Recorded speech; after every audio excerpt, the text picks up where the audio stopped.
Good evening students, आज से हम लोग करंट अफेयर्स को डिस्कस करने जा रहे हैं। जनवरी 2025 से लेकर जून 2025 तक के सभी इंपॉर्टेंट करंट अफेयर्स को हम लोग डिस्कस करेंगे। लास्ट 6 महीने का करंट अफेयर्स रहेगा जो कि 3 पार्ट में आपका आएगा। इसमें हम सभी इंपॉर्टेंट करंट अफेयर्स को, उत्तराखंड के करंट अफेयर्स को डिस्कस करेंगे ताकि आपके आने वाले एग्जाम पे आपको फायदा पहुंच सके। ये पार्ट 1 है करंट अफेयर्स का। देखिए, पहला सवाल हम लोग डिस्कस करते हैं। आपके सामने पहला सवाल है।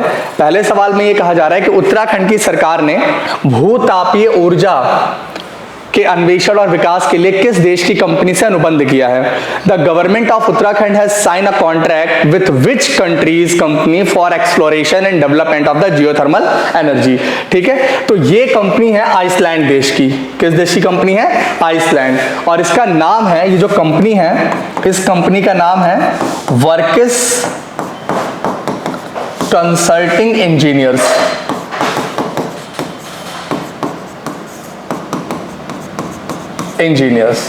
लिमिटेड। ठीक है, तो वर्किस कंसल्टिंग इंजीनियर्स कंपनी का नाम है और ये कंपनी आइसलैंड की है, जिसके साथ उत्तराखंड की सरकार ने एक MOU साइन किया है, एक एग्रीमेंट साइन किया है जियोथर्मल एनर्जी के अन्वेषण और विकास के लिए। ठीक, अगला सवाल देखते हैं। दूसरा सवाल क्या है? कंपनी का नाम भी याद रखिएगा आप लोग। नेक्स्ट क्वेश्चन आपके सामने है, जिसमें कहा जा रहा है कि उत्तराखंड वित्त आयोग के नए अध्यक्ष कौन बने। मतलब उत्तराखंड का जो वित्त आयोग है, जो फाइनेंस कमीशन है, उसके नए अध्यक्ष कौन बने हैं? PS Jangpangi, MC Joshi, N Ravishankar या फिर राधा रतूड़ी। ठीक, देखिए याद रखिएगा, ये जो फाइनेंस कमीशन बन रहा है, ये 6वां फाइनेंस कमीशन है। 6th फाइनेंस कमीशन है ये, इस बात को ध्यान रखिएगा। 6वें नंबर का फाइनेंस कमीशन है और इसके जो चेयरमैन चुने गए हैं वो N रविशंकर चुने गए हैं। कौन है? N रविशंकर। 1 अप्रैल 2026 से ये 6वां वित्त आयोग जो है वो लागू होगा, स्टार्ट होगा। ठीक है, यानी 6 फाइनेंस कमीशन के जो चेयरमैन है कौन है? N रविशंकर है। अच्छा, 2 और मेंबर हैं फाइनेंस कमीशन में। चेयरमैन के साथ साथ 2 और मेंबर हैं और वो दोनों मेंबर कौन है? PS जंगपांगी और MC जोशी। ठीक है, ये मेंबर हैं, ये सदस्य हैं वित्त आयोग के और इनको भी अपॉइंट किया गया है। भाई अध्यक्ष कौन है? अध्यक्ष तो N रविशंकर है। अगर आपसे एग्जाम में सदस्य पूछ लिया जाए कि 2 सदस्य कौन है, तो ये दोनों क्या है? सदस्य हैं वित्त आयोग के, जिनको अपॉइंट किया गया है। और अध्यक्ष कौन है? अध्यक्ष जो है N रविशंकर है। 1 अप्रैल 2026 से ये जो 6वां वित्त आयोग है ये काम करना शुरू करेगा। आगे देखिए, नेक्स्ट क्वेश्चन है। कहा जा रहा है कि उत्तराखंड के सुभाष राणा को द्रोणाचार्य पुरस्कार 2024 किस क्षेत्र में दिया गया है? In which field was Dronacharya award 2024 given to Subhash Rana of Uttarakhand. ये जो द्रोणाचार्य अवार्ड सुभाष राणा को दिया गया है, ये पैराशूट की कोचिंग के लिए दिया गया है। किसकी कोचिंग के लिए? पैराशूट की कोचिंग के लिए दिया गया है। ठीक है, सुभाष राणा की अगर हम बात करें तो सुभाष राणा जो है ये टिहरी के रहने वाले हैं, पलामू विलेज। कहां के? पलामू विलेज यानी पलामू गांव, टिहरी के रहने वाले हैं। ध्यान रखिएगा कहां से ये बिलोंग करते हैं।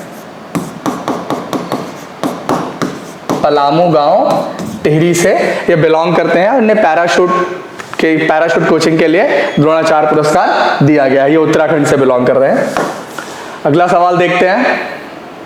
नेक्स्ट क्वेश्चन कहा जा रहा है कि सतीश जोशी को national martial art games committee का अध्यक्ष बनाया गया है। ये कहां से संबंधित है? Satish Joshi has been made the chairman of national martial arts games committee. Where is it related to?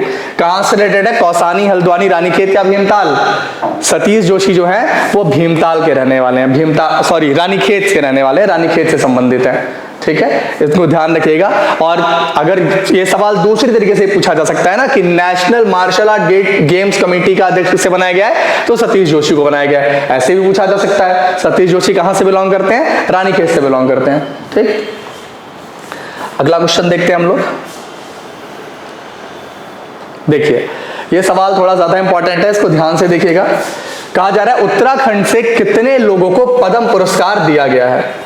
पहली बात तो ये कि पद्म पुरस्कार 3 तरीके के हैं, एक पद्म विभूषण है, एक पद्म भूषण और एक पद्म श्री है। तो उत्तराखंड में जो पद्म पुरस्कार मिले हैं वो कौन से मिले हैं? पद्म श्री मिले हैं। कौन से मिले हैं? पद्म श्री मिले हैं। ये ध्यान रखिएगा, पद्म पुरस्कारों में पद्म श्री उत्तराखंड को मिले हैं। अब पूछा जा रहा है कितने लोगों को मिले हैं? 10, 3, 5, 4। तो 3 लोगों को आप देखेंगे कि उत्तराखंड से पद्म पुरस्कार दिए गए हैं। ठीक है, कौन कौन है वो 3 लोग, उनका नाम याद रखना भी जरूरी है, पूछा जा सकता है एग्जाम के लिए, बहुत इंपॉर्टेंट है। एक आपके हैं राधा बहन भट्ट, राधा बहन भट्ट। ठीक है, ये एक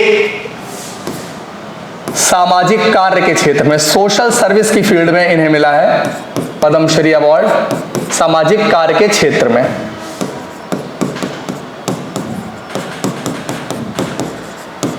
ठीक है, राधा बहन भट्ट कहां से बिलोंग करती हैं? अल्मोड़ा से बिलोंग करती हैं। कहां से बिलोंग करती हैं? अल्मोड़ा से बिलोंग करती हैं। दूसरा आप देखेंगे तो गैंटजर फैमिली है जिनका नाम है ह्यू एंड कोलिन गैंटजर। इसको इंग्लिश में ही थोड़ा सा लिख देते हैं, एंड कोलिन गैंटजर। ठीक है, ये जो है ये मसूरी से बिलोंग करते हैं। ये दोनों हस्बैंड एंड वाइफ हैं जो मसूरी से बिलोंग करते हैं। और आप देखेंगे कि इनको आफ्टर द डेथ यानी मरणोपरांत इनको मिला है। इनको कब मिला है? मरणोपरांत जो है इनको पद्मश्री मिला है। ठीक है, ये आप ध्यान रखिएगा। एक और है जिनका नाम है विनायक लोहानी, विनायक लोहानी।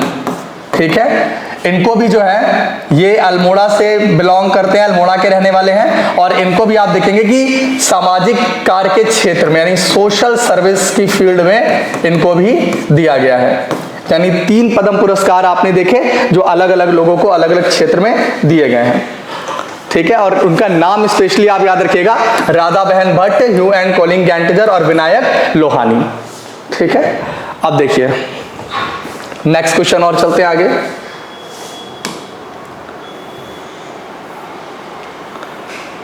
कहा जा रहा है उत्तराखंड के कितने लोगों को राष्ट्रपति पदक प्राप्त हुआ है? देखिए, प्रेसिडेंट मेडल मिला है, ठीक, विशिष्ट सेवा और सराहनीय सेवा के लिए। किस सेवा के लिए मिला है प्रेसिडेंट पदक? विशिष्ट सेवा और सराहनीय सेवा के लिए। 2 फील्ड में कैटेगराइज किया गया है। और तो क्या है, कुल कितने लोगों को प्राप्त हुआ है? तो कुल 6 लोगों को प्राप्त हुआ है। ठीक है, जिसमें से विशिष्ट सेवा के लिए 1 लोगों को और सराहनीय सेवा के लिए में 5 लोगों को मिला है ये। ठीक, और आप विशिष्ट सेवा में किसको मिला है? जो अकेले इंसान है वो है अर्जन सिंह। इनका नाम भी याद रखिएगा। विशिष्ट सेवा के लिए राष्ट्रपति पदक प्राप्त करने वाले कौन है? अर्जन सिंह। और ये कौन है? ये एक फायरमैन है। कौन है ये? फायरमैन है। ठीक है, ध्यान रखिएगा इसको। तो टोटल कितने लोगों को राष्ट्रपति पदक प्राप्त हुआ है? 6 लोगों को राष्ट्रपति पदक प्राप्त हुआ है। विशिष्ट सेवा में 1, सराहनीय सेवा में 5 और जो विशिष्ट सेवा में अर्जन सिंह को प्राप्त हुआ है। आगे देखते हैं, राष्ट्रीय कबीर सम्मान से किसे सम्मानित किया गया है? देखिए, कबीर सम्मान जो है, पहली बात तो ये उत्तराखंड का सम्मान नहीं है, ये ध्यान रखिएगा। कबीर सम्मान जो है ये मध्य प्रदेश की सरकार के द्वारा दिया जाता है और भोपाल में कबीर सम्मान का वितरण किया गया था। कबीर सम्मान जो है वो प्रदान किए गए थे। लेकिन इस बार जो कबीर सम्मान है वो उत्तराखंड के ही एक व्यक्ति को मिला है, इसीलिए जो करंट अफेयर्स है ये उत्तराखंड के एग्जाम के लिए इंपॉर्टेंट बन सकता है। और उनका नाम है लीलाधर जगूड़ी। यानी कबीर सम्मान जो मध्य प्रदेश गवर्नमेंट के द्वारा दिया जाता है वो किसको मिला है? लीलाधर जगूड़ी को मिला है। ठीक है, ध्यान रखिएगा। लीलाधर जगूड़ी आप देखेंगे तो ये उत्तराखंड के रहने वाले हैं। ठीक है, इसीलिए एग्जाम ये जो करंट अफेयर्स है वो थोड़ा सा इंपॉर्टेंट बन जाता है। अगला सवाल हम लोग देखते हैं, 38वें राष्ट्रीय खेलों का आयोजन कहाँ किया गया? ये काफी इंपॉर्टेंट है। देखिए, इससे सवाल फ्रेम होने की संभावना बहुत ज्यादा है। Where the 38 national games organise, Dehradun, Nainital, Ranchi या फिर पटना। तो आपको बताया कि 38वें राष्ट्रीय खेल देहरादून में आयोजित हुए थे। देहरादून में कहा? राजीव गांधी स्टेडियम में। छोटे छोटे सारी सभी पॉइंटों को आपको इसको याद रखना है। राजीव गांधी स्टेडियम कहां पर? रायपुर, देहरादून। कहां पर आयोजित हो रहा है? राजीव गांधी स्टेडियम, रायपुर, देहरादून में। अच्छा, आप देखेंगे कि कब से कब तक ये स्टार्ट हुआ था, इसकी डेट भी आपको याद रखनी, कब से कब तक चला था। तो ये 28 जनवरी से लेके 14 फरवरी तक इसका आयोजन हुआ था। ध्यान रखिएगा। समापन कहां हो रहा है? खेल शुरू तो देहरादून में हो रहा था, समापन कहां हुआ है? हल्द्वानी में। 38वें राष्ट्रीय खेलों का समापन कहां पर हो रहा है? हल्द्वानी में। ये उत्तराखंड राज्य के 8 जिलों के 11 शहरों में आयोजित हुआ है। 8 जिलों के 11 शहरों में आयोजित। इस पॉइंट को भी याद रखिएगा, हो सकता है पूछ लें कितने जिलों में हुआ? 8 जिलों में। कितने शहरों में? 11 शहरों में आयोजित हुआ है। ये कुछ इंपॉर्टेंट पॉइंट्स हैं जो आपको याद रखने पड़ेंगे 38वें राष्ट्रीय खेल से संबंधित। ठीक है। अगर आप देखेंगे कि शुभंकर क्या है इसका, तो शुभंकर इसका मौली है, मोनाल। शुभंकर क्या है इसका? शुभंकर इसका मौली है। ये सारे पॉइंट्स ध्यान रखिएगा। थीम क्या थी इसकी? Green games. थीम क्या थी इसकी? Green games.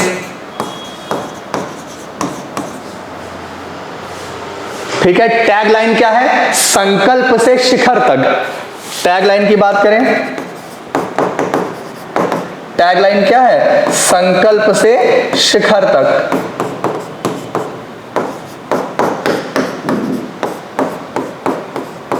तो ये सारे पॉइंट्स आपको आपके दिमाग में, आपके ध्यान में होने चाहिए थे। ठीक है, कि कहां हुआ है, कब से कब तक हुआ है, समापन कहां हो रहा है, कितने जिलों के कितने शहरों में, शुभंकर क्या है, थीम क्या है और टैगलाइन क्या है। ये सारी चीजें आपके दिमाग में होनी चाहिए। अब हम अगले सवाल पे चलते हैं। नेक्स्ट क्वेश्चन देखते हैं क्या है। राज्य स्तरीय युवा महोत्सव का आयोजन कहां किया गया था? Where was the state level youth festival organized? तो देखिए ऑप्शन है गोलापार, हल्द्वानी, कनखल, हरिद्वार, कौसानी, बागेश्वर या फिर देहरादून। तो ये हल्द्वानी में हुआ था। गोलापार हल्द्वानी में जो है ये आपका स्टेट लेवल यूथ फेस्टिवल यानी कि राज्य स्तरीय युवा महोत्सव का आयोजन गोलापार हल्द्वानी में किया गया था। ठीक है, नेक्स्ट क्वेश्चन देखते हैं। देखिए क्वेश्चन क्या रहा है, माघ मरोज किस क्षेत्र में मनाया जाता है? मतलब ये एक त्योहार है। माघ मरोज क्या है? एक त्योहार है और पूछा जा रहा है किस क्षेत्र में सेलिब्रेट किया जाता है। माघ मरोज पर्व जो है किस क्षेत्र में मनाया जाता है? जौनसार भावर, बाजपुर उधमसिंह नगर, भीमताल या मलेथा टेहरी। तो ये जो है माघ मरोज जो त्योहार है ये एक राक्षस था, किरमिच राक्षस। कौन सा राक्षस था? किरमिच राक्षस। कहा जाता है कि किरमिच राक्षस का वध किया गया था और किरमिच राक्षस के वध करने की खुशी में जौनसार भावर के क्षेत्र में ये मेला जो है, ये पर्व जो है मनाया जाता है। तो आंसर क्या होगा? जौनसार भावर। ठीक है, नेक्स्ट क्वेश्चन को हम लोग देखते हैं क्या है। देखिए नेक्स्ट क्वेश्चन कह रहा है, इंडियन जस्टिस रिपोर्ट 2025 के अनुसार प्रथम स्थान किस राज्य का है? According to the Indian Justice Report 2025, which state ranked first? Andhra Pradesh, Telangana, Karnataka या फिर उत्तराखंड। आपसे पूछा गया कि प्रथम स्थान किस राज्य का है, वो आपको बताना है। उत्तराखंड, आंध्र प्रदेश, तेलंगाना क्या कर्नाटका? सबसे नंबर 1 पे कौन है? कर्नाटका है। ठीक है, और उत्तराखंड का फिर कौन सा स्थान है? उत्तराखंड का 16वां स्थान है। ध्यान रखिएगा, उत्तराखंड का 16वां स्थान है। इंडियन जस्टिस रिपोर्ट मतलब भारत की न्याय रिपोर्ट है कि कितनी जल्दी कहां पर न्याय मिलता है। तो देश के कर्नाटका में जो है सबसे जल्दी लोगों को न्याय मिलता है, इसलिए कर्नाटक जो है इस रिपोर्ट पे नंबर 1 पे है। ठीक है ना। दूसरे में आप देखेंगे नंबर 2 पे आंध्र प्रदेश। आंध्र प्रदेश में भी बहुत जल्दी न्याय मिलता है। तीसरे पे है तेलंगाना। यानी तेलंगाना में भी बहुत तेजी से न्याय मिलता है। मतलब दक्षिण भारत की जो स्टेट है वहां न्याय व्यवस्था थोड़ी सी अच्छी है, ये बताया जा रहा है इस रिपोर्ट के माध्यम से। उत्तराखंड किस स्थान पे है? 16वें स्थान पे है, बुरी हालत है। ठीक, अगला सवाल देखते हैं। देखिए, थोड़ा सा बड़ा कर दिया जाए इसको। ठीक है, क्वेश्चन देखिए क्या कह रहा है, समझने का प्रयास कीजिएगा। देखिए ये क्वेश्चन जो है थोड़ा सा अलग तरीके का है, क्योंकि आजकल एग्जाम का ट्रेंड बदल रहा है, क्वेश्चंस पूछने के तरीके बदल रहे हैं, इसलिए हमने जानबूझकर इस तरह के सवालों को भी शामिल किया है। कह रहे हैं गलत कथन का चुनाव कीजिए, choose the wrong statement. 4 statement दिए गए हैं और आपको बताना है इन चारों में से गलत कौन सा है। पहला स्टेटमेंट कह रहा है, हिंदी और इंग्लिश दोनों में है, हिंदी इंग्लिश में, मिशन ओजस स्वास्थ्य मंत्रालय की एक योजना है जिसके तहत आंगनवाड़ी केंद्रों की मदद से, ये केंद्र है, आंगनवाड़ी केंद्रों की मदद से महिलाओं तथा बच्चों को पोषण युक्त भोजन उपलब्ध कराया जाएगा। Mission Ojas is scheme of the health of ministry under which nutritious food will be provided to women and children in the with the help of anganwadi centres. अगला कहा जा रहा है, एक हिंदू शिक्षा केंद्र की स्थापना दून यूनिवर्सिटी में की जाएगी, सेकंड स्टेटमेंट है। तीसरा कह रहा है, भारत की सबसे लंबी सुरंग, ये थोड़ा सा मिस्टेक है टाइपिंग, ये सुरंग है, ठीक है, भारत की सबसे लंबी सुरंग का निर्माण देवप्रयाग से जनासू तक किया जाएगा। और अगला है, आनंद वर्धमान को उत्तराखंड का महालेखाकार नियुक्त किया गया है। Anand Vardhaman has been appointed as the accountant general of Uttarakhand.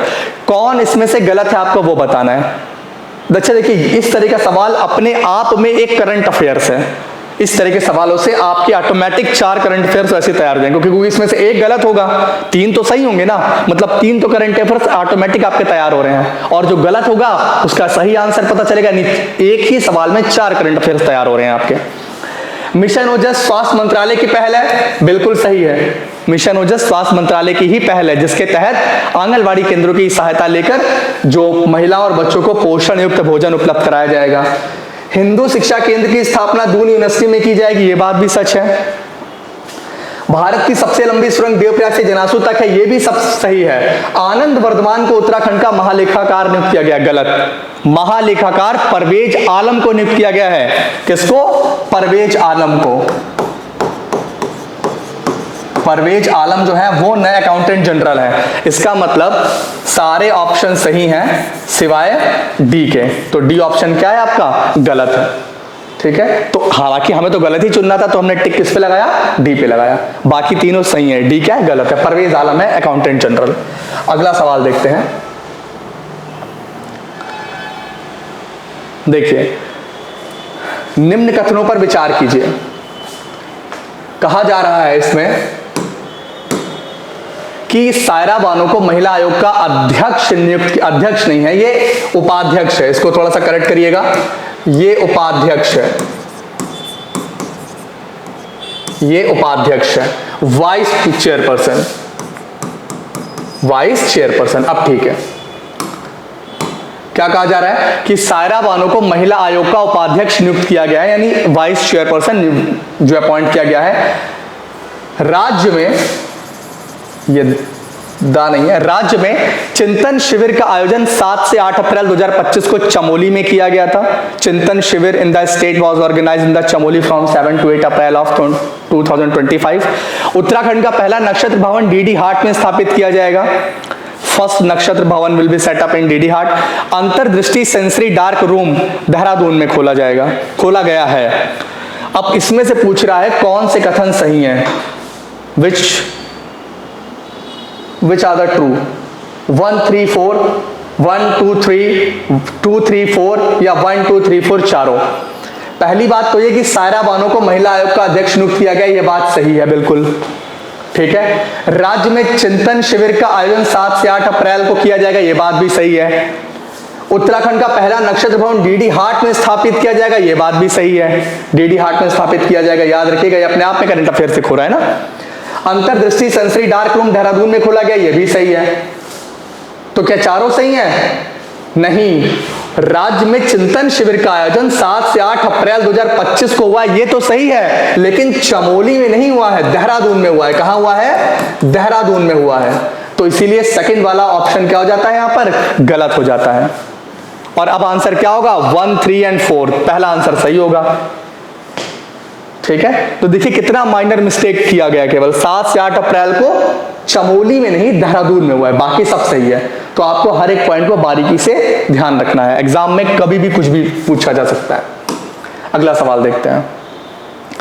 New chief information commissioner of the Uttarakhand, Uttarakhand की नई मुख्य सूचना आयुक्त किसे बनाया गया है? परवेज आलम, राधा रतोड़ी, कुसुम कंडवाल, आनंद बर्धन। देखिए नया CIC, नया सूचना आयुक्त जो बनाया गया है वो राधा रतोड़ी जी को बनाया गया है। ठीक है, परवेज आलम को आपने देखा कौन थे, अकाउंटेंट जनरल थे, महालेखाकार थे, इससे पहले आपने इनको पढ़ा। ठीक है ना। और आनंद बर्धन कौन है, प्रधान सचिव हैं। आनंद बर्धन कौन बने हैं, नए प्रधान सचिव बने हैं, याद रखिएगा। राधा रतोड़ी तो आंसर सही है, ठीक है, लेकिन परवेज आलम कौन है, अकाउंटेंट जनरल है। आनंद बर्धन प्रधान सचिव है। कुसुम कंडवाल कौन है, कुसुम कंडवाल उत्तराखंड की महिला आयोग की अध्यक्ष है। ये महिला आयोग की अध्यक्ष है, आयोग की अध्यक्ष। उपाध्यक्ष कौन है, सायरा बानो है, ये आपने पढ़ा। ठीक है, तो फिलहाल हमारा सही आंसर क्या होगा, राधा रतोड़ी हमारा सही आंसर होगा, क्योंकि ये नहीं मुख्य सूचना आयुक्त बनी है। अगला सवाल देखते हैं। देखिए क्वेश्चन कह रहा है, the project Tiloth project has been declared the best hydro power project by the Central Electricity and Irrigation Department. How many megawatt project is this? Tiloth परियोजना को केंद्रीय विद्युत एवं सिंचाई विभाग के द्वारा सर्वश्रेष्ठ जल विद्युत परियोजना घोषित किया गया है। यह हमारे उत्तराखंड के लिए बहुत अच्छी बात है। यह कितने मेगावाट की परियोजना है, 110, 90, 102 या 70? कितने मेगावाट की परियोजना है, 90 मेगावाट की परियोजना है। ठीक है, अच्छा ये भी पूछा जा सकता है कि तिलोथ परियोजना किस नदी पर बनी है, तो याद रखिएगा भागीरथी नदी पर है। किस नदी पर है, भागीरथी नदी पर है। और कहां पर है, उत्तरकाशी में है। कहां पर है, उत्तरकाशी में भागीरथी नदी पर तिलोथ परियोजना है। और तिलोथ परियोजना को ही जो है सर्वश्रेष्ठ जल विद्युत परियोजना घोषित किया गया है। ठीक है, नेक्स्ट क्वेश्चन। भारतीय विमानपत्तन प्राधिकरण के द्वारा जारी ग्राहक संतुष्टि सर्वेक्षण में किस एयरपोर्ट को पहला स्थान प्राप्त हुआ है? Which airport has got the first place in the customer satisfaction survey released by the Indian Airports Authority? Jolly grant Dehradun में आपको पता है, गग्गल, पंतनगर या इंदिरा गांधी एयरपोर्ट? देखिए पहला स्थान प्राप्त हुआ है गग्गल एयरपोर्ट को। गग्गल एयरपोर्ट कहां है, कांगड़ा। ये कहां पर है, कांगड़ा हिमाचल प्रदेश। इस एयरपोर्ट को, गग्गल एयरपोर्ट को बेस्ट एयरपोर्ट बोला गया है। जबकि जॉली ग्रांट को सेकंड स्थान प्राप्त हुआ है। जो हमारा देहरादून का है उसको कौन सा स्थान प्राप्त हुआ है, सेकंड स्थान प्राप्त हुआ है। तो पहला स्थान पूछा गया है, तो पहला स्थान आंसर क्या होगा, गग्गल एयरपोर्ट। ध्यान रखिएगा, अगर आपसे पूछा जाए उत्तराखंड के जॉली ग्रांट को कौन सा स्थान प्राप्त हुआ, तो दूसरा स्थान। आगे चलते हैं। देखिए फिर ये सवाल बिल्कुल वैसे ही उसी फॉर्मेट में कुछ है, देखिएगा, इसको समझने का प्रयास करिएगा। गलत कथन का चुनाव कीजिए, चूज द रॉन्ग स्टेटमेंट। लोक निर्मला सम्मान बसंती देवी बिष्ट को दिया गया है, जो अल्मोड़ा से संबंधित है। दूसरा है मिस उत्तराखंड 2025 मेघना ठाकुर को चुना गया है। प्रदेश का पहला महिला स्पोर्ट कॉलेज चंपावत में खोला गया है। 3 साल पूरे होने के उपलक्ष्य में सरकार ने 23 मार्च 2025 को सेवा दिवस के रूप में मनाया जाता नहीं है, मनाया है। ठीक है, तो देखिए 3 साल पूरे होने के उपलक्ष्य में सरकार ने 23 मार्च 2025 को सेवा दिवस मनाया है। ये बात सही है, पहला स्टेटमेंट सही हो गया। देखिए अपने आप में करंट अफेयर्स बन रहा है, आपसे पूछा जा सकता है सेवा दिवस कब मनाया गया उत्तराखंड में, 23 मार्च को। क्यों, क्योंकि सरकार के 3 साल पूरे हुए थे। ठीक, तो पहला सही हो गया। प्रदेश का महिला स्पोर्ट कॉलेज चंपावत में खोला जाएगा, ये भी सही है, ये भी पूछा जा सकता है अलग से 1 लाइनर सवाल बना के। ठीक है, मिस उत्तराखंड 2025